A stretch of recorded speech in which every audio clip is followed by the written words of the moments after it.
지난 시간에 우리가 성령에 대해서, 영에 대해서 우리가 한번 같이 말씀을 나눴습니다. 오늘 이 시간에는 성령께서 내 안에 계시는 증거라는 그런 제목을 가지고 한번 같이 말씀을 묵상해 보기 원합니다. 여러분, 성령께서 내 안에 계십니까? 성령께서 내 안에 계십니까? 우리가 이것을 간절히 찾고 구하고 확인하는 그런 은혜가 있기 원합니다. 여러분, 성령께서 내 안에 계시는 증거가 있어야 합니다. 그 증거를 구하십시오. 성령께서 내 안에 계신다는 그 믿음 좋습니다. 그 믿음으로 성령께서 우리 안에 역사하십니다. 그런데 성령께서 내 안에 계시면요, 그냥 계시는지 계시지 않는지가 아니라 확실히 계시는 그 증거가 있다는 것입니다. 만약에 그 증거가 없다면요, 구하라는 것입니다. 구하라는 것입니다. 간절히 구하라는 것입니다. 그런데 계시다면 어떻게 합니까? 내 안에 계신 성령님을 간절히 찾으라는 것입니다. 성령님을 찾으십시오. 가는 곳마다, 하는 일마다 성령님을 찾으십시오. 그리고 성령께 두드리라는 것입니다. 성령의 마음을 두드리라는 것입니다. 은혜와 능력과 기름 부으심을 간절히 구하라는 것이죠. 여러분, 성령이 내 안에 계시는 게 왜 중요합니까? 왜 중요합니까? 이 성령님이 내 안에 계시는 것은요, 구원의 보증이기 때문에 중요합니다. 고린도후서 1장 22절 한번 찾아서 읽어볼까요? 고린도후서 1장 22절입니다. 고린도후서 1장 22절 말씀입니다. 그가 또한 우리에게 인치시고 보증으로 우리 마음에 성령을 주셨느니라. 보증이 뭡니까? 하나님께서 우리에게 구원의 증거를 주셨다는 것입니다. 증거라는 것이죠. 자, 성령이 계시는 것은 구원의 보증입니다. 그래서 중요한 것이죠. 여러분, 성령이 우리 안에 계셔야 하는 그 이유, 왜 중요합니까? 왜 중요하죠? 지난 시간에 우리가 말씀을 나눴습니다. 누가복음 11장 13절이죠. 너희가 악할지라도 좋은 것을 자식에게 줄 줄 알거든 하물며 너희 아버지께서 구하는 자에게 성령을 주지 않겠느냐. 하나님께서 우리에게 주실 수 있는 가장 좋은 선물이 성령이다라는 것입니다. 성령. 그 자녀에게 가장 주시고 싶어 하시는 은혜가 바로 성령이라는 것입니다. 하나님의 가장 가치 있는 가장 큰 축복, 가장 큰 은혜가 바로 성령님이다라고 말씀하시는 것입니다.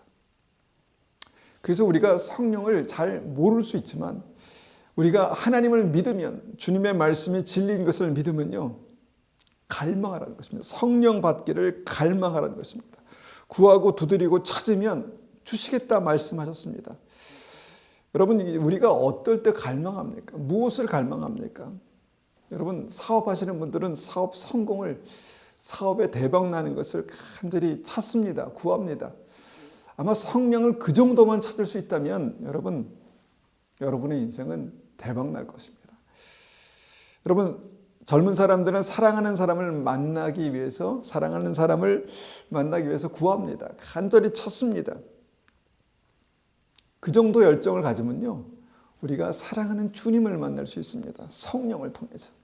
성령께서 우리 안에 정말 그 사랑을 깨닫게 하시고 부으실 줄 믿습니다. 우리 삶에 절박함이 있을 때 우리가 구하죠. 하나님, 은혜 베풀어 주십시오. 하나님, 문제 해결이 필요합니다. 주님, 치유가 필요합니다. 간절히 구하죠. 물론 그것을 구하는 것은 중요합니다. 그런데 그것을 구하기 위해서 무엇입니까? 성령께서 우리의 심령 가운데 오셔야 한다는 것입니다. 여러분, 성령께서 오시면요, 우리의 기도가 더욱 강력해집니다. 우리의 믿음이 더 강력해집니다. 그래서 나의 절박한 필요가 있을 때 구하는 그 심령으로 먼저 그 나라와 그 의, 성령, 하나님의 뜻, 성령을 구하라라는 것입니다. 그래서 오늘은 성령께서 내 안에 계신 증거를 한번 우리가 하나하나 짚어가며 찾아보기를 원합니다. 여러분, 성령께서 내 안에 계시는 증거가 있습니까? 그 증거가 무엇입니까? 성령께서 내 안에 계신다라는 확신, 그 은혜가 있는 분들은 그 증거를 우리가 말씀에서 확인하고 찾아볼 필요가 있습니다. 첫 번째, 성령께서 내 안에 계시는 증거는요, 내 안에 있는 예수님의 주권입니다. 주권. 고린도전서 12장 3절에 이렇게 말씀하십니다. 성령으로 아니하고는 누구든지 예수를 주라 할 수 없느니라. 예수님을 나의 주인으로 그렇게 영접할 때 그냥 말로만이 아니라 진심으로 예수님을 나의 구주로 영접할 때 예수님을 구주로 주라라고 그렇게 고백할 수 있는 그 진심은요, 성령의 역사라는 것입니다. 성령의 역사. 여러분, 내 안에 계신 예수님의 주되심, 주권이 바로 확실한 성령의 증거다라는 것입니다. 예수님의 주권, 그것을 어떻게 알 수 있습니까? 그러면 예수님의 주권이 내 안에 있는지 그것을 어떻게 알 수 있습니까? 여러분, 예수 믿고 무엇이 변하셨습니까? 삶의 목적이 변합니다. 목적, 삶의 방향성이 변합니다. 삶의 목적이 크게는 내 중심적인 어떤 삶에서 주님 중심적인 삶으로 그 목적이 변화되게 된다라는 것입니다. 주님은 우리를 구원하시기 위해서 생명을 주셨습니다. 그 사랑을 발견하고 그 주님의 마음 중심을 발견한 사람들의 삶의 목적은 주님이 됩니다. 여러분, 이것이 그냥 믿음 좋은 사람들의 그냥 믿음의 고백이라고만 생각하지 마십시오.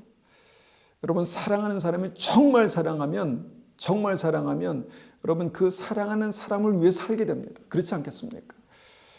여러분, 예수님의 주권은요, 그 삶의 목적과 방향을 바꿉니다. 예수님의 주권이 내 안에 있는가, 이것을 또 어떻게 압니까? 예수님의 주권은요, 내가 중요한 결정을 할 때 그 우선순위를 보면 알 수 있습니다. 무슨 일을 할 때, 무슨 사업을 할 때, 정말 말로만이 아니라 주님의 영광을 위해 살겠다 말로만이 아니라 실제로 내가 어떤 선택을 할 때 그 우선순위를 보면, 내가 왜 이 결정을 하는가에 대해서 곰곰이 생각해 보면 그것이 하나님께서 기뻐하시는 일이기 때문에, 주님께서 나에게 원하시는 일이기 때문에, 주님께서 나에게 기뻐하시는 것이기 때문에 그 결정을 해야 되겠다는 그런 생각, 그런 결정을 그 이유 때문에 하게 되는 그 결정이 바로 주님의 주권의 증거다라는 것입니다. 저는 이전보다 중요한 일을 결정할 때 좀 시간이 오래 걸리는 편입니다. 왜냐하면 기도하고 기다립니다. 하나님께서 무엇을 원하십니까? 내가 이런 마음이 있는데 하나님께서 이 마음이 주님께로부터 온 마음입니까? 아니면 내 욕심입니까? 이런 생각을 하면서 주님께 기도하고 기다립니다. 그래서 오래 결정합니다. 오래 생각합니다. 그리고 주님께서 저에게 말씀하시면 굉장히 단호한 편이죠. 어떤 결정을 하고 쉽게 밀어붙이는 편입니다. 그런데 그 전까지는 하나님의 사인, 하나님의 컨펌이 있어야 하기 때문에 우리가 주님의 뜻을 구하는 어떤 시간을 제가 오래 갖는 편입니다. 이제 가끔 제가 간증으로 말씀드렸지만, 제가 이제 캐나다 와서 신학을 할 때 정말 쉽지 않았습니다. 재정도 어렵고 그 다음에 살아가는 것도 쉽지 않았습니다. 문화도 적응이 안 되고, 그냥 좋은 어떤 이 캐나다에 와서 신학 공부하니까 좋겠다 이렇게 사람들은 생각하겠지만, 여러분,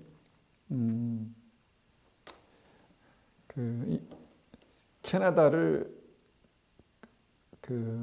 어떤 사람들은 여러 가지 의미가 있겠지만, 어떤 사람들은 살기 좋은 지옥이다 이렇게 말하기도 합니다. 정말 신학하는 동안 정말 힘든 시간들을 지났습니다. 그래서 그 신학을 하면서 몇 번 포기할까, 하나님의 뜻이 아닌데 내가 섣불리 결정해서 온 것이 아닌가, 이런 생각을 많이 했는데, 근데 그때마다 이제 하나님의 뜻을 구했죠.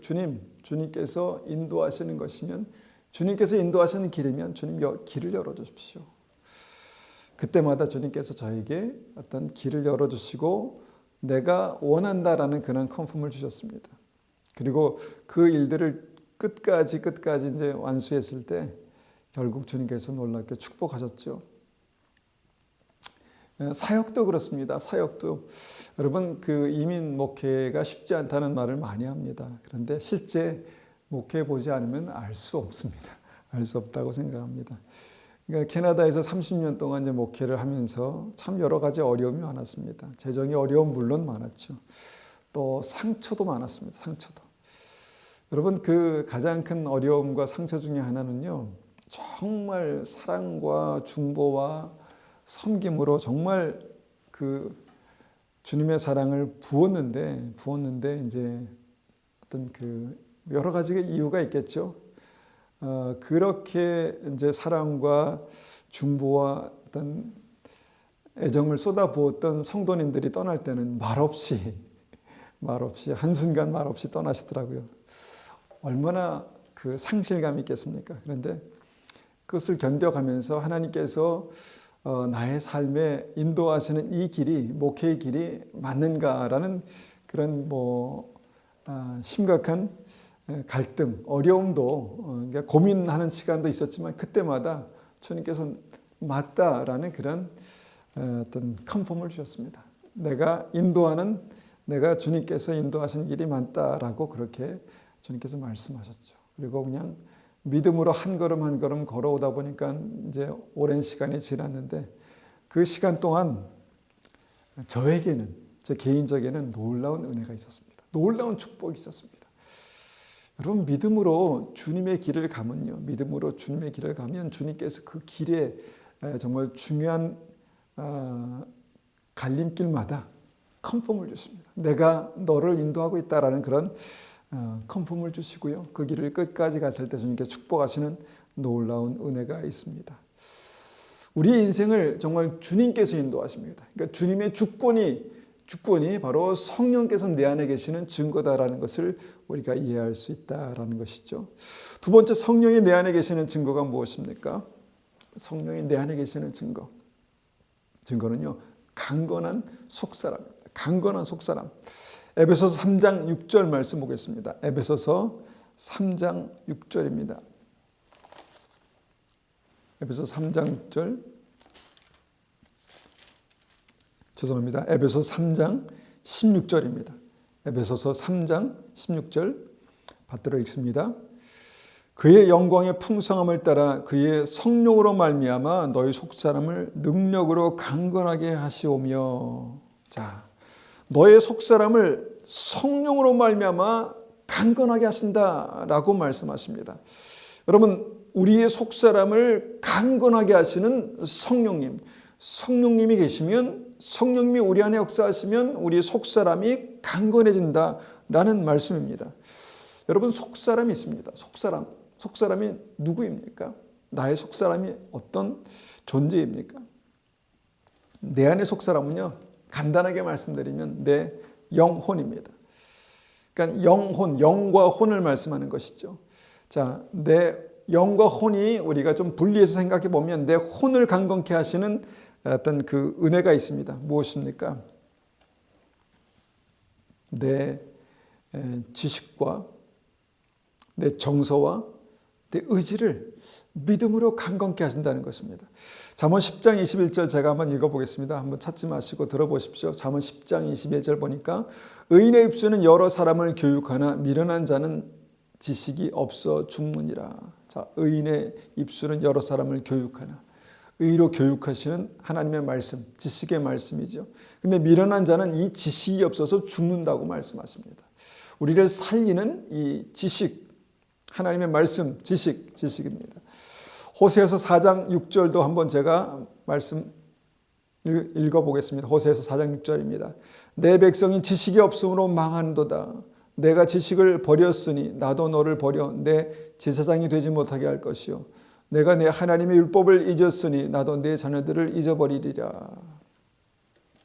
자, 하나님의 말씀을 버렸다. 이것은 이제 지식을 버렸다. 이렇게 말씀하십니다.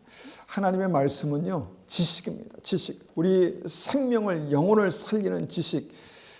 내 백성이 지식이 없으므로 망한다. 이렇게 말씀하십니다. 여러분, 말씀이 없으면, 지식이 없으면 망하는 것입니다. 여러분, 근데 말씀이 우리 안에 있으면요, 이 혼의 지식을 강건케 하시는 성령의 역사가 나타난다는 것입니다. 이것이 지식, 우리 혼의 지식을 강건케 하는 성령의 역사. 그 외에도 기쁨과 감사가 있습니다. 성령께서 계시면서 우리의 심령에 정말 샘물과 같은 기쁨과 감사를 허락하십니다. 그 은혜를 허락하십니다. 정서도 주님께서 강건케 하신다는 것입니다. 자, 믿음의 결단이라고 하죠. 의지적인 결단, 이 믿음의 결단도요, 성령께서 계시면서 역사하시면 강력하게 우리가 믿음의 결단을 할 수 있습니다. 그래서 이것이 총체적으로 속사람, 혼을 강건케 하시는 하나님의 역사죠. 그러면 영을 강건케 하시는 하나님의 역사는 무엇입니까? 우리가 쉽게 말하는 성령 충만입니다. 성령 충만. 이 성령 충만은요, 확실한 것은 경험해 본 사람만 알 수 있습니다. 경험해 본 사람. 여러분 간절히 구하십시오. 성령 충만을 경험하게 하실 것입니다. 성령의 기름 부으심이 있습니다. 여러분 이 성령의 기름 부으심은 무엇입니까? 이것도 경험해 본 사람만 알 수 있는데요. 하나님의 성령께서 그 안에 큰 은혜와 능력을 부으시는 것입니다. 성령께서 충만케 하시면서 하나님의 성령께서 능력을 부으십니다. 여러분 이것이 영을 강건케 하시는 성령의 역사입니다. 그래서 이 영과 혼, 영혼을 강건케 하시는 성령의 역사가 있을 때 우리는 성령께서 속사람을 강건케 하신다는 사실을 알 수 있다는 것입니다. 속사람을 강건케 하시는 성령의 역사가 있습니다. 그런데 이 말씀을 준비하다가 한 가지 걸리는 말씀이 있었습니다. 무엇인가 하면 엘리야가 로뎀나무 아래서 기도할 때 그 심정, 그 상태를 생각나게 하셨는데 열왕기상 19장 4절에 있는 말씀입니다. 그때 뭐라고 기도했습니까? 엘리야가 저만 남았습니다. 이제 조카오니 데려가십시오. 이런 기도를 했습니다. 하나님의 사람 선지자 엘리야가 저만 남았습니다. 이제 조카오니 데려가십시오. 여러분 이 성령의 사람 엘리야에게서 보는 어떤 강건함이 아니라 어떤 연약함을 보게 된다라는 생각을 하게 됩니다. 성령이 없나? 성령이 떠나셨나? 우리가 이렇게 생각할 수 있는데요. 엘리야의 삶 가운데 강력한 성령의 역사가 있었습니다. 정말 영적인 전쟁 가운데 아세라와 바알의 이교도 선지자 850명을 대항해서 크게 승리했죠. 여러분 건강하게 살아도 하루 종일 일하면 피곤해질 수 있죠. 건강하게 살아도 하루 종일 일하면 피곤해질 수 있습니다. 건강해도 피곤해질 수 있다는 것이죠. 그런데 자고 쉬면 어떻게 됩니까? 회복됩니다. 다시 건강함으로 회복됩니다. 여러분 성령께서 우리 안에 계시다는 증거가 우리가 이제 어떤 면에서 우리 속사람이 피곤할 때 성령께서 내 안에 계시나 이런 의심을 가질 수 있는데요. 그런데 이때 성령께서 계시다는 증거가 뭘까 이렇게 생각해 보니까요. 솔직한 기도라고 생각합니다. 주님 저만 남았습니다. 무슨 말씀입니까? 외롭습니다. 저만 남은 것 같습니다. 이제는 데려가십시오. 무슨 말씀입니까? 이 죽음조차도 하나님께 맡기는 그런 기도입니다. 주님 저만 남았습니다. 이제는 주님 저를 데려가십시오. 이 기도했다는 것입니다. 그때 주님께서 성령께서 그를 다시 한번 강건케 하십니다. 회복하시고 입히시고 먹이시는 어떤 그런 모습들을 보게 됩니다. 엘리야를 위로하시고 회복하시고 새 힘을 주시죠. 저희 경험상 보면은 항상 속사람이 강하다, 강건하다라는 그런 느낌을 받지 못할 때도 있다라는 것을 보게 됩니다. 뭔가 상처를 받을 때, 어려움을 당할 때 우울감이 생길 수 있죠. 무기력감이 생길 수 있습니다. 그런데 그때 제가 보니까 그때도 놓치지 않았던 게 무엇이었냐면 기도였습니다. 하나님, 저희 삶 가운데 이런 일이 있습니다. 하나님, 이것이 어떤 하나님의 계획 가운데 있습니까? 주님의 뜻이 무엇입니까? 하나님 은혜가 필요합니다. 새 힘이 필요합니다. 이렇게 기도했죠. 그때 성령께서 속 사람을 다시 강건케 하시는 은혜를 주셨습니다. 그래서 성령께서 내 안에 계시면요, 우리가 약해졌다 할지라도 피곤해졌다 할지라도 이 속 사람을 다시 강건케 하시는 그런 성령의 역사가 나타난다는 것입니다. 이런 반복되는 과정을 통해서 영적인 근력이 생깁니다. 강하고 담대한 믿음이 생긴다는 것입니다. 이것이 성령께서 속 사람을 강건케 하시는 역사입니다. 성령께서 계시는 증거죠. 자, 세 번째로 성령께서 계시는 증거, 성령께서 내 안에 계시는 증거는요, 말씀을 지킨다는 것입니다. 말씀을 지킨다는 것입니다. 다른 말로 계명을 지킨다는 것이죠.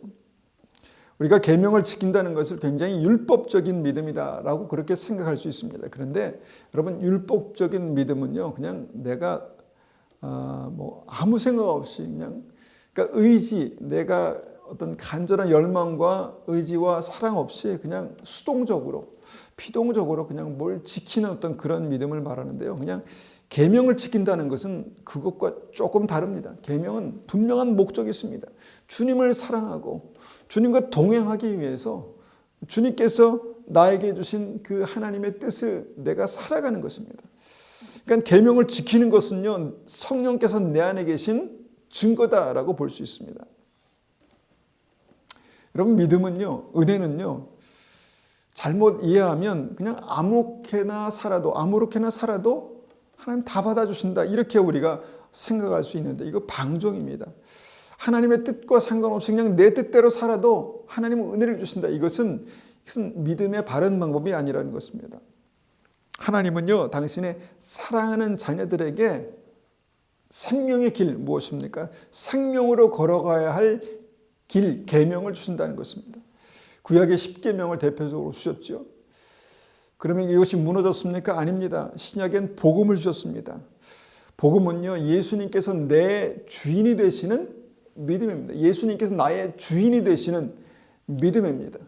예수님께서 나의 주인이 되시는 믿음에는요, 계명이 있습니다. 예수님을 구주로 모시고 살아가는 방법이 있다는 것입니다. 그렇지 않겠습니까? 예수님은 주로 되시는데, 예수님은 주로 고백했는데, 여러분, 예수님과 상관없이 내가 내 뜻대로 살게 될까요? 그렇지 않습니다. 복음은요, 계명입니다. 복음은 계명을 지키는 삶으로 나타나게 됩니다. 주님께서 사랑하는 사람에게 사랑하시기 위해서, 무엇입니까? 살리시기 위해서 계명, 복음을 주셨습니다. 그래서 요한일서, 신약 요한일서 3장 24절에 이렇게 말씀하시는 것입니다. 우리 한번 찾아볼까요? 요한일서 3장 24절입니다. 요한일서 3장 24절. 3장 24절입니다.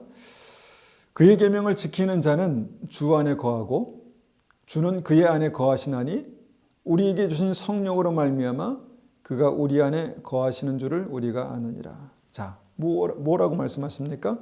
그의 계명을 지키는 자는 주 안에 거한다. 그의 계명을 지키는 자는 주 안에 거한다. 주는 그 안에 거하신다. 여러분, 이 계명이 어떤 역할을 합니까? 우리를 그리스도 안에 거하게 하신다는 것입니다. 그런데 그 일을 누가 하십니까? 우리에게 주신 성령으로 말미암아 그가 우리 안에 거하신 줄을 우리가 아느니라. 성령께서 그 일을 하신다는 것입니다. 성령께서 말씀을 깨닫게 하시고 말씀을 붙들고 살아갈 의지를 주시고 기도하게 하시고 성령께서 이 계명을 지키는 계명을 지키는 믿음을 그리스도는 우리 안에 거하시게 하신다, 이렇게 말씀하십니다. 요한복음 14장 21절도 제가 한번 받들어 읽어보겠습니다. 요한복음 14장 21절입니다.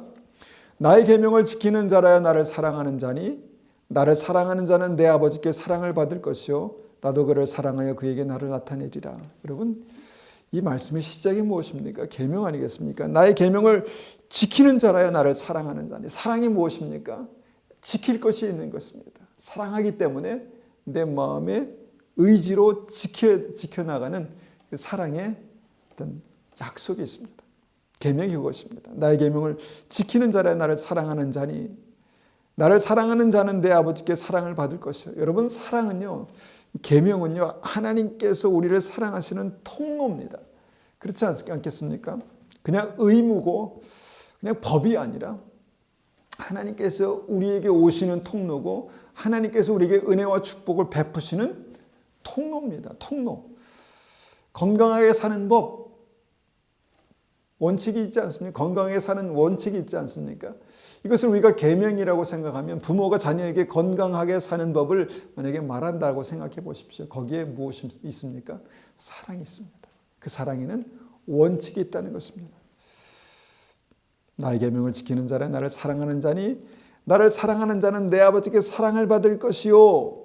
아버지의 사랑이 계명을 지키는 믿음을 통해서 우리에게 임하고 하나님께서 그에게 나타내신다, 이렇게 약속하십니다. 마태복음 11장에 이렇게 말씀하십니다. 11장 28절부터 30절까지 말씀 보면요, 수고하고 무거운 짐진 자들아 다 내게로 오라. 내가 너희를 쉬게 하리니. 나는 마음이 온유하고 겸손하니 나의 멍에를 메고 내게 배우라. 그리하면 너희 마음이 쉼을 얻으리니. 이는 내 멍에는 쉽고 내 짐은 가벼움이라 하시니라. 수고하고 무거운 짐진 자들아 다 내게로 오라.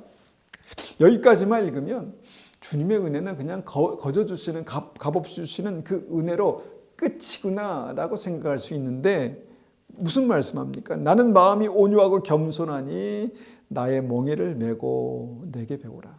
자, 주님께서 우리에게 주시는 멍에가 있다는 것입니다. 함께 메시는 멍에가 있다는 것입니다.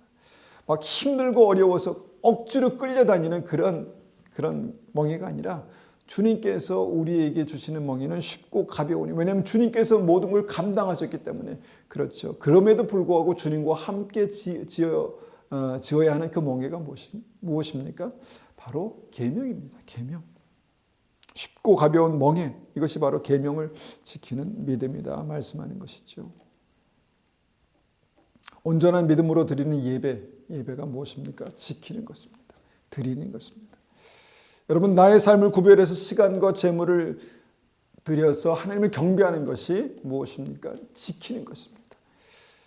여러분, 지킨다고 생각할 때 여기서 끝나는 것이 아니라, 여러분, 그 계명을 지킴으로 아버지의 사랑이 부어지고 아버지 사랑이 통로가 되고 하나님의 임재, 하나님의 은혜, 축복이 우리의 삶 가운데 나타나는 통로가 된다는 것입니다. 약속입니다. 약속 있는 계명입니다. 그래서 계명을 지키는 것은 성령께서 내 안에 역사하신다는 증거다. 이것이 세 번째 증거입니다. 그 다음에 네 번째는 성령이 계시는 증거, 우리가 잘 알고 있는 하늘의 선물이 우리에게 부어진다는 것입니다. 주신다는 것입니다. 성령이 계시는 증거는 선물입니다. 고린도전서 12장 8절의 말씀을 우리가 한번 읽어보겠습니다. 고린도전서 12장 8절입니다. 고린도전서 12장 8절,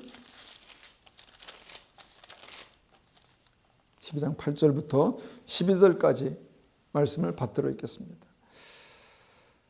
어떤 사람에게는 성령으로 말미암아 지혜의 말씀을, 어떤 사람에게는 같은 성령을 따라 지식의 말씀을, 다른 사람에게는 같은 성령으로 믿음을, 어떤 사람에게는 한 성령으로 병 고치는 은사를, 어떤 사람에게는 능력 행함을, 어떤 사람에게는 예언함을, 어떤 사람에게는 영들 분별함을, 다른 사람들에게는 각종 방언 말함을, 어떤 사람에게는 방언들을 통역함을 주시나니 이 모든 일은 같은 한 성령이 행하사 그의 뜻대로 각 사람에게 나누어 주시는 것이니라.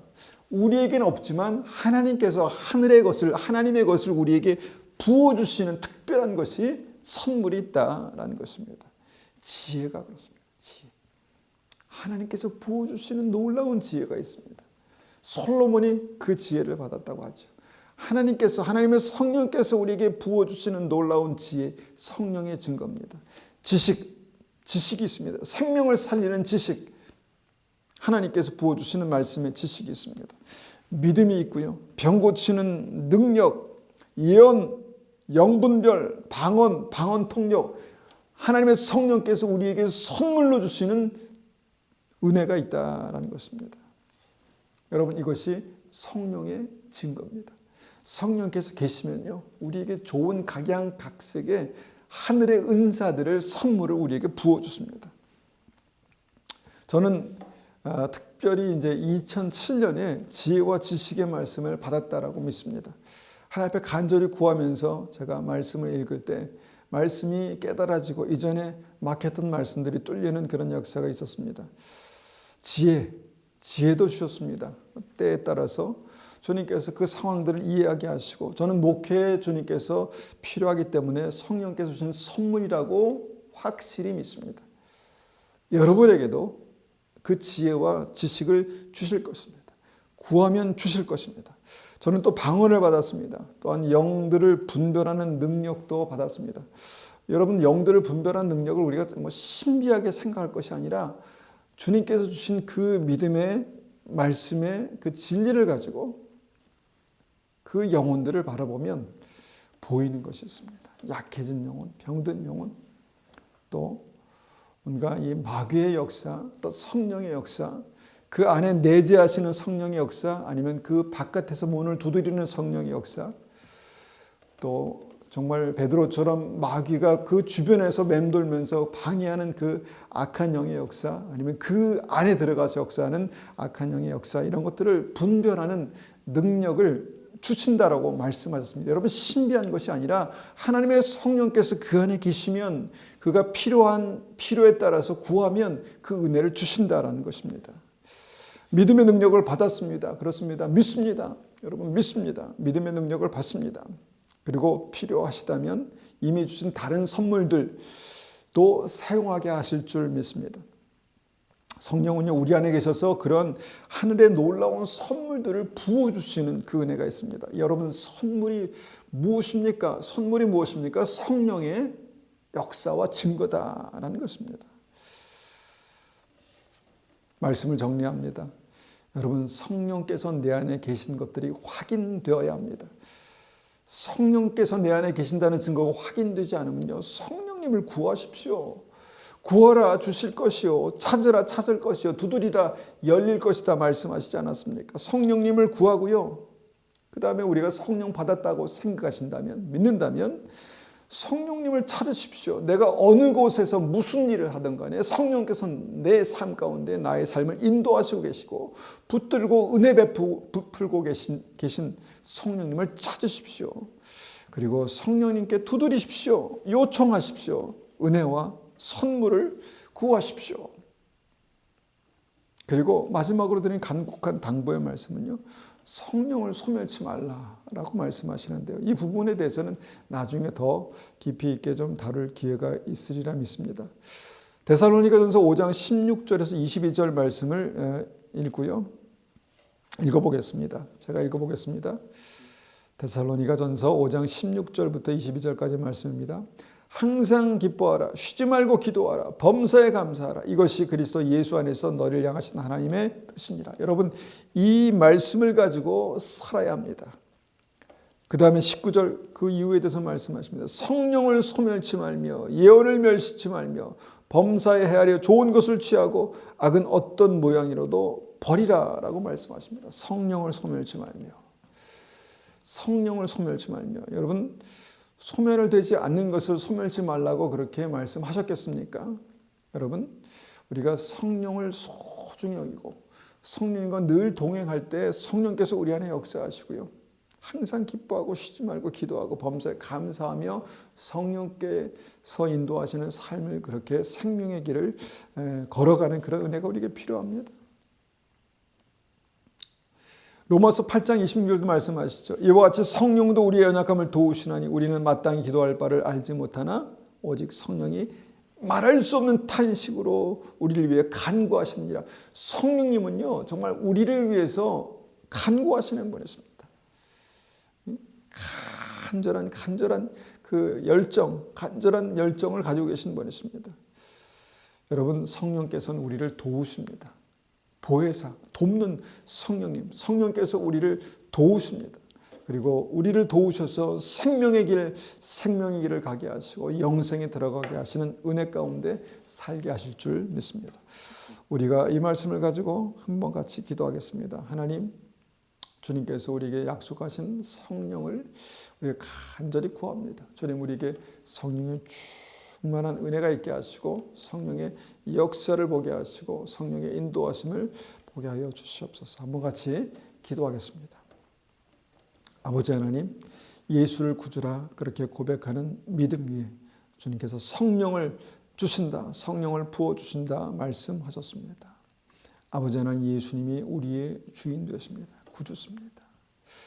아버지 하나님, 주님을 정말 말씀을 가지고 주님을 더 사랑하기를 원합니다. 말씀을 가지고 지키며 주님 사랑하는 그 믿음을 그렇게 살기를 원합니다. 주님 은혜 베풀어 주시옵소서. 주님의 사랑이 우리 안에 정말 거하게 하시고 주님 우리가 그 사랑으로 날마다 승리하게 도와주시옵소서.